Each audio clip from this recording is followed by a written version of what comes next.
Olá, eu sou Márcio Camilo e somos do canal Recicles Fazendo Arte. Eu e Kiko fizemos esta aqui. É uma porta ou é um quadro 3D? É as duas coisas. É uma porta feito um quadro 3D como fosse uma biblioteca.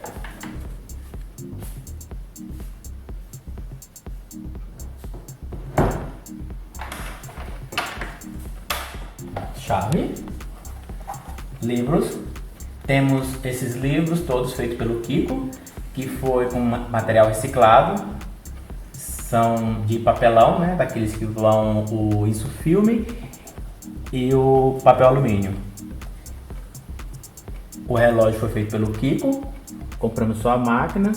O Kiko fez o detalhe. Esses livros aqui, usamos aqui um borrachado, né, reciclado. Aqui são rolinhos de papel higiênico. Nós ganhamos uma lembrança. Esse acabamento desse livro foi de uma camiseta. Aqui são punhos de rede. E todo esse tipo de trabalho vai ter no final do vídeo o endereço para você seguir se quiser aprender.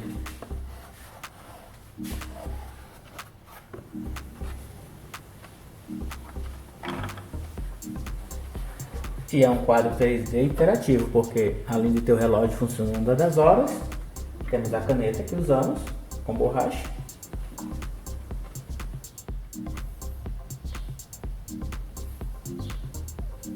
E olha que legal as portas, é tudo em fantasia. Os puxadores, eu usei papel cartão, uma argolazinha de chaveiro e dei volume com madeira sobre madeira. Cordão de rede, um acabamento do Kiko e a pintura também, que dá essa intenção de ser duas portas, mas é só fantasia, com dobradiça.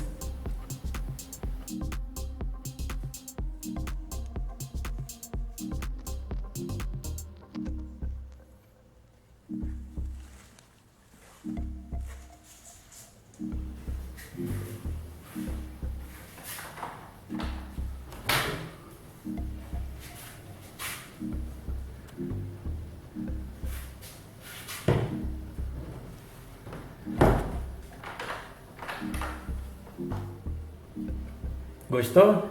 Se inspire no nosso artesanato. Dê ideias. Recicle Fazendo Arte. O nosso planeta agradece.